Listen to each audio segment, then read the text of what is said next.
AGS Advanced Global Study.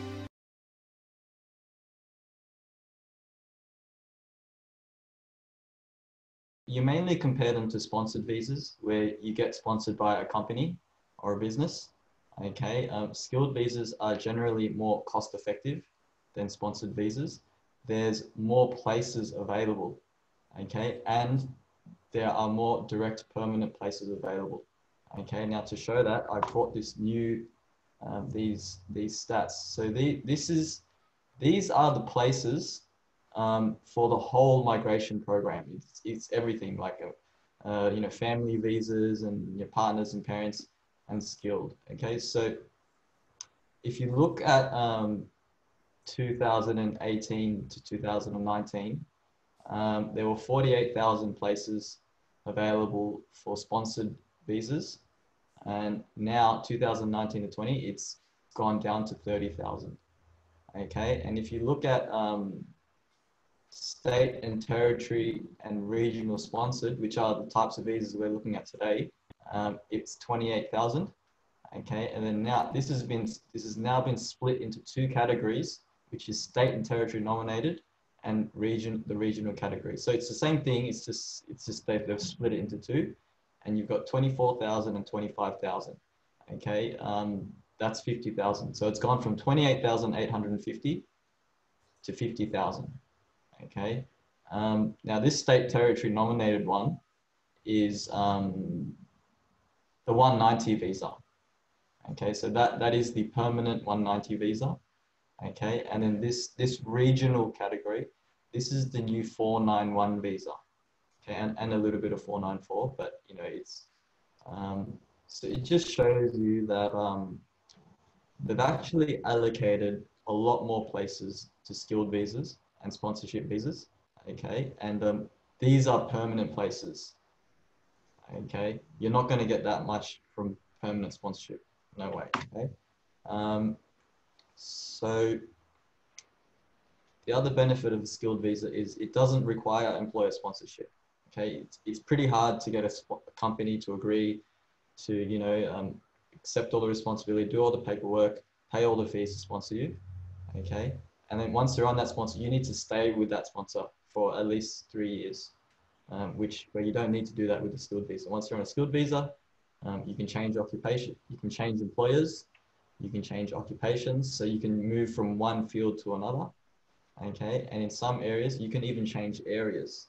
So you know, you might get your visa, your skilled visa from South Australia, but then after that, you know, sometimes you can move to other places like Western Australia, or even in regional New South Wales, or ACT, which is a very popular place. Okay.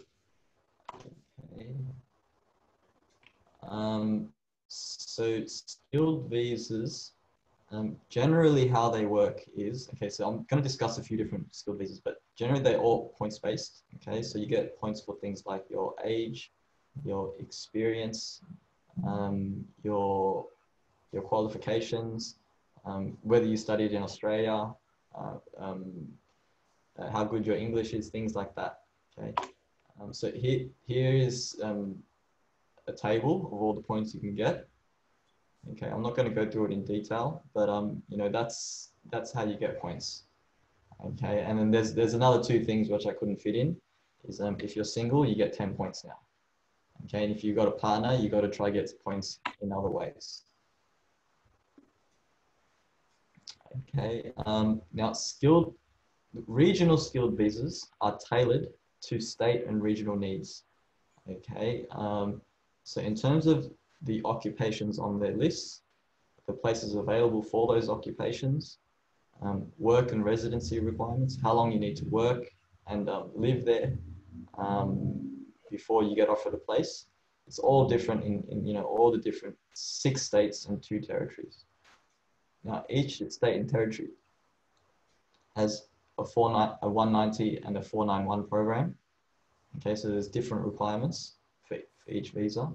And each state and territory has a different list for 190 and 491. Okay, and then most states and territories have different streams within their 491 and 190 programs. Okay, so within a particular subclass, you might have a graduate stream, a a work stream, an overseas stream, things like that. Okay. Now, the two topics we're doing today is a little bit different in that the 190 and the 491 are very similar.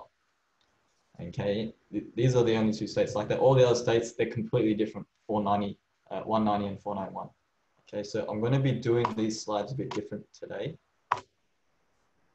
Okay, so I'm going to start with South Australia. Okay, now, few things you need to consider before looking at South Australia is that the requirements are very complex. Okay, there's lots of different caveats. Okay, so for each occupation, whether it's like an IT position or an engineer, okay, it will have all these different rules for that occupation. Okay, there are a lot of rules and sub-rules or exemptions to exemptions. What I mean by that is, you might look in, there might be this rule that applies to you, but then it says, oh, except for this, okay, and then you got to go to that, okay, and then there'll be exceptions, and then there's exceptions to the exceptions, okay, so it gets really confusing, and you just got to really get help, I think, and just be really careful how you read the requirements. Okay, there's a generally strong commitment required. My experience with SA is that that they want to see that you're committed to that region, because people tend to want to move after they get the visa. Okay. Now, some of the good things about South Australia. Okay, so it's got a 190 program. Okay. Which is a permanent visa, okay, which is great if you can get it, just a direct permanent visa. There is also the 491, which is temporary. However, you are entitled to Medicare and free schooling, okay, and then after 3 years, you can apply for a 191 visa if your salary is high enough, which is 53,900. Okay, now for both these visas, you can live, work and study anywhere in South Australia, including Adelaide. Okay, so if you're on the 491, you can still live in Adelaide. That's what it means. Now there's a large list. It's over 500 occupations. That is split up into two separate lists, which I'll explain to you in a moment.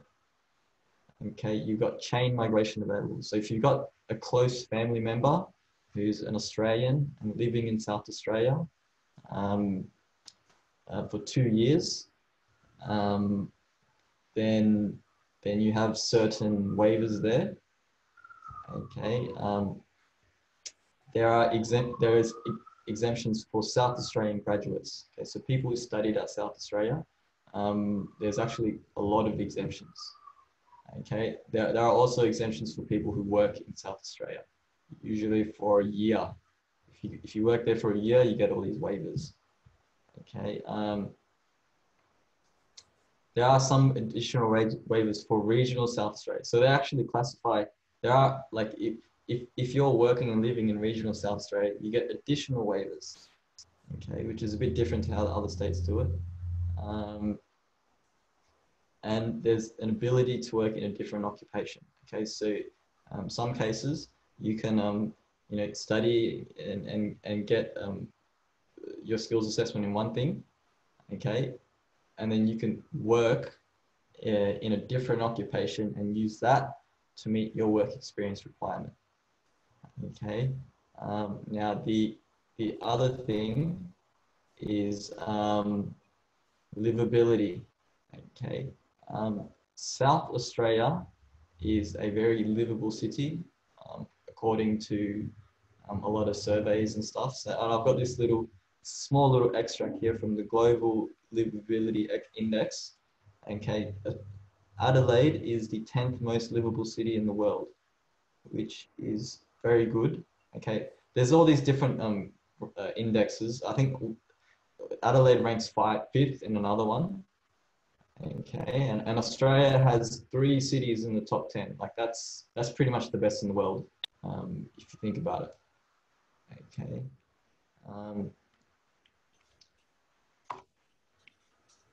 Okay, now for the requirements, okay, so it's very complicated. So I'm gonna do something different. I'm gonna go to their website and we're gonna work from there. Okay, so just give me a moment.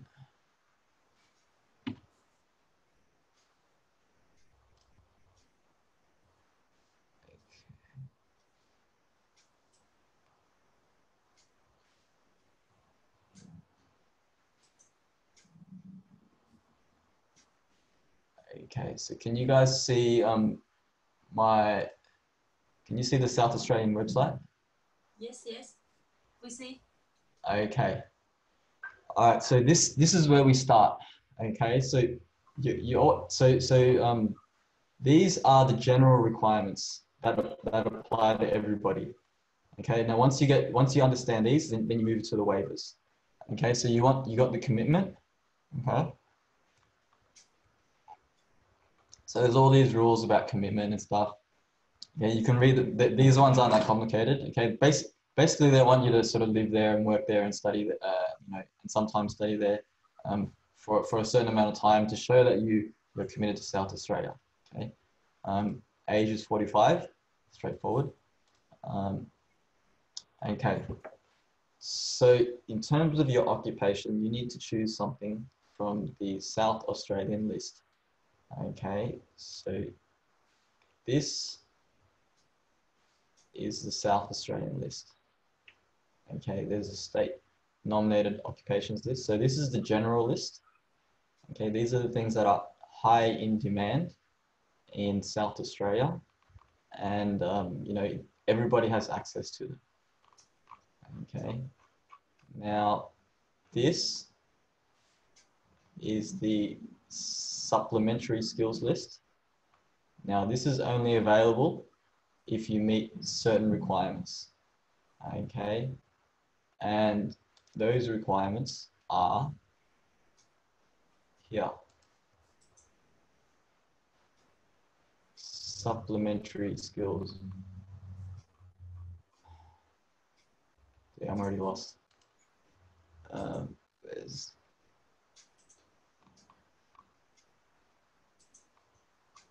I'll show you it. Okay.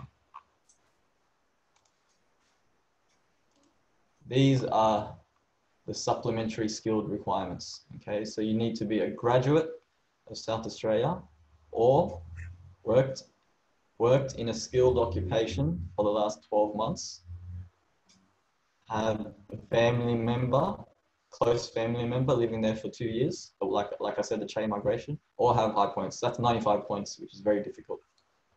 Okay, so that's how you get access to this list. Okay, so it's got things like, you know, school principal, art director, accountant. Accountants on that list. Let's see what else we got.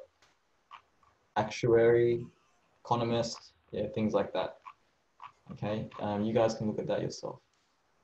Okay, now few things you have to look out for on this list. There's additional requirements. Remember I said that each occupation has lots of different caveats. Okay, every single occupation has caveats. See, this one has lots of caveats. Okay, some of them have less. So like at the beginning, see, some of them only have a few caveats. Most of them have a lot. Okay, and you also need to check. So if you're looking at the general list, okay, you also need to check the availability of it. Okay, so they'll be classified as available, low availability, or special. Now what that means is, so this list is all high demand, so it all starts off as available, but once the yearly intake, the places start getting filled up, it'll turn to blue, and then once all the places are taken, it'll turn red. And then once it's red, then you need to meet the special conditions, which is the same, as the supplementary skills list, which is those 4 requirements. Okay, so so basically, yeah, once it turns red, you just got, so then you might ask, well, why don't you just put it here instead of putting it here and confusing everyone? The reason for that is because it was originally on the general list. So it's originally high demand. It's just that the places got filled up. So you know that next year, when it restarts, this is likely to be in the back on the general list. Okay, that's the reason why. Okay, now I'm going to go back to occupations. So there's, what is it? 9 different rules in the occupation section. So let's just work through these rules. Some of them are important. Okay.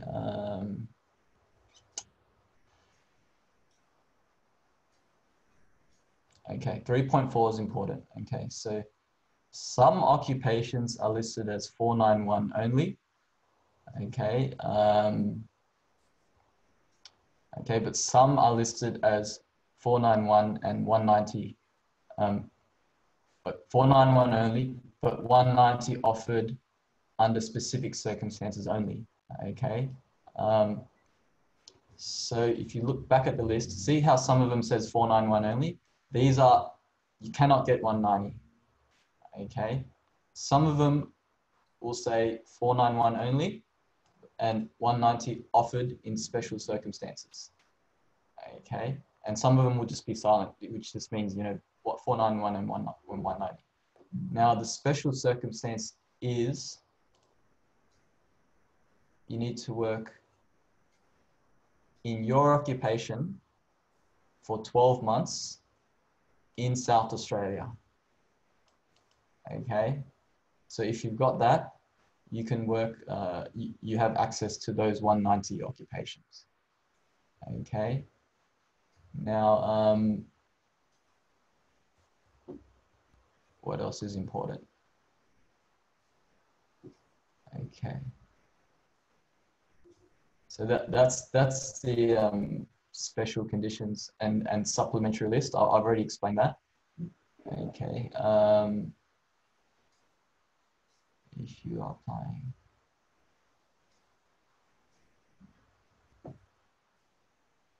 Okay, and if you're a graduate, okay, then you get quite a lot of waivers and exemptions. Okay, so I will discuss that. Okay, so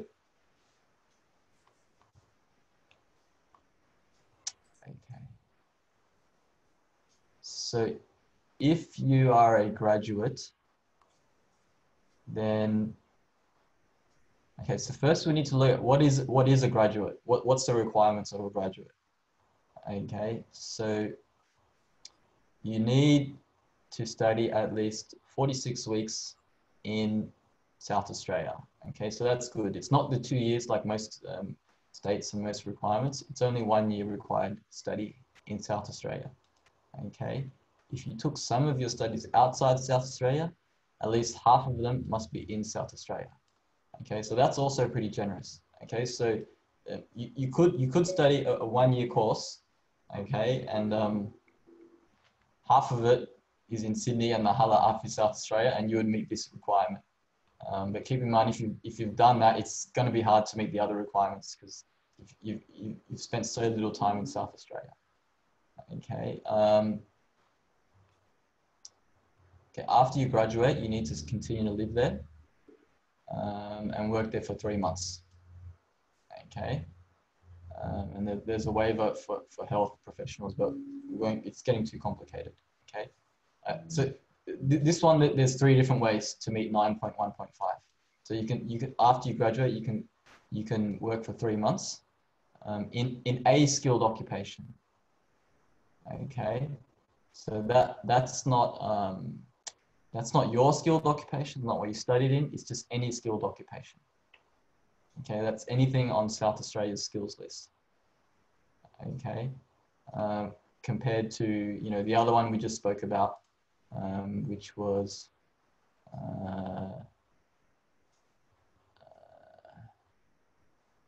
yeah. So if you're looking for a 190, you need 1 year in your occupation. Okay, but if you're just trying to get access to a graduate waiver, you just need 3 months work experience. Okay, or you can just have general work experience as per nomination requirement 5. So what that is, that's just having 1 year's work experience in a skilled occupation. Okay, but that's sort of silly. That's really hard to get, this one. The easiest one is this one, just 3 months in a skilled occupation after you study, okay, in South Australia.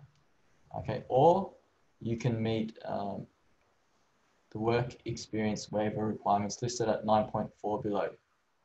Okay, so you go to 9.4. Okay, so there's 3 different types of waivers. Okay, so you can already see this is a waiver to a waiver. Okay, so you can be a high-performing graduate, which means you completed a PhD or Masters by Research, or you completed a bachelor degree with a high GPA of 5.2, which is pretty hard to meet this. But if you do a Masters by Research, that would meet the requirement.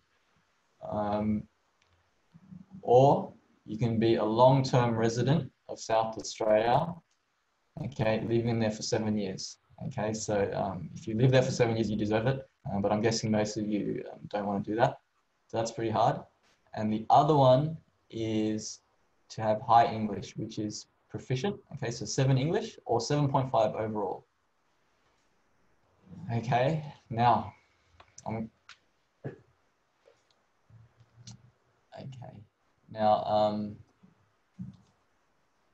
where was I?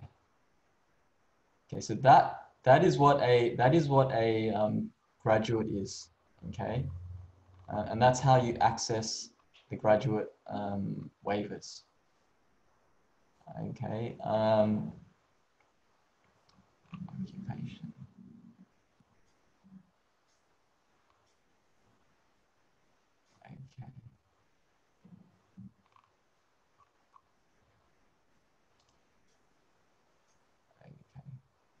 Now, that skills assessment is self-explanatory.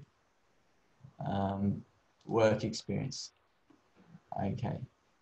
Now I've sort of gone back and forth a bit. It's hard to do it in a sort of in order. Okay. So the general work experience requirement. Okay. So if you're not seeking waivers and all that, is they want 1 year work experience. Okay, in the past 3 years. Okay, it doesn't need to be in your skilled occupation.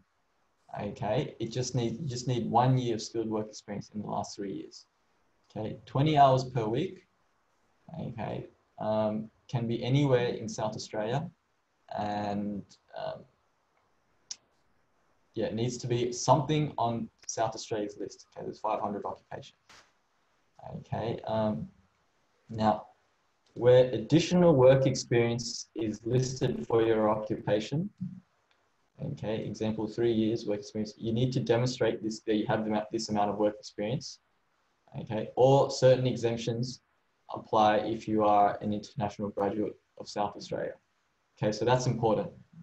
Okay, so I'm going to go, so if you look at the list, and if I type in experience, you can see some occupations, they want 3 years experience, which is pretty hard, right? Because, you know, you finish your degree and then to get 3 years experience as an engineer, that's going to be pretty hard. Okay, architect, chemical engineer. Okay. However, there is a waiver to the 3-year experience requirement, and that is if you're a medical or health professional, okay, which is like a nurse right now, or if you're a graduate, okay. So if you meet those graduate if you meet those graduate requirements that I just explained, okay, and your occupation says 3 years, then you don't need to meet that requirement. Okay, you only need to meet, you know, one of these requirements. Okay, or yeah, one of these requirements: high performing graduate, long-term resident, or high English. Okay.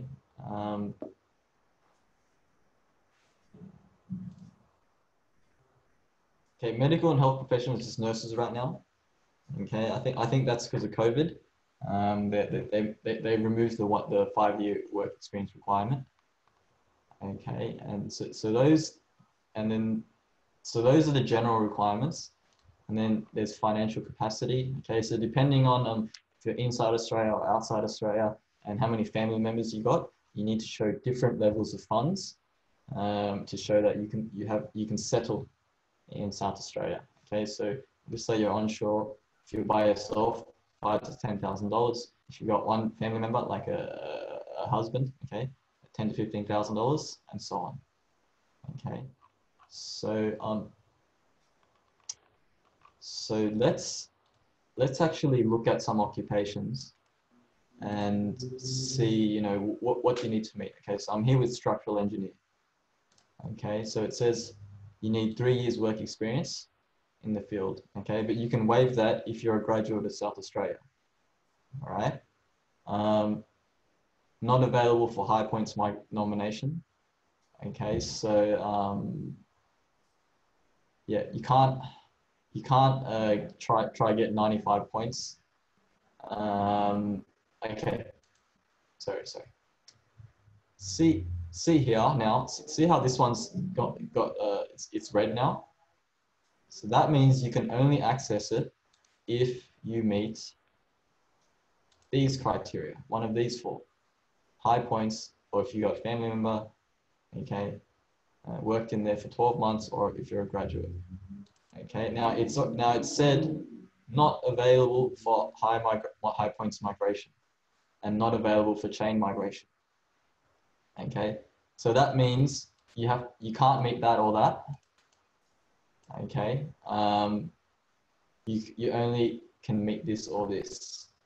Okay, so yeah, okay, a lot of them will have additional English requirements. There's no waiver to that. If it says proficient English, you need proficient English. And yeah, so look, there's more I can go into, but I think it's just confusing. Okay, so if you're interested in this state, let me know, and we'll look at your individual circumstances and see what you need to do. Okay, so so that's how South Australia works. Obviously, it's very complicated. Okay. Contact AGS now for free education, migration consultancy, and let us help you plan your future. Suite 1, 353 Chapel Road, Bankstown, 02810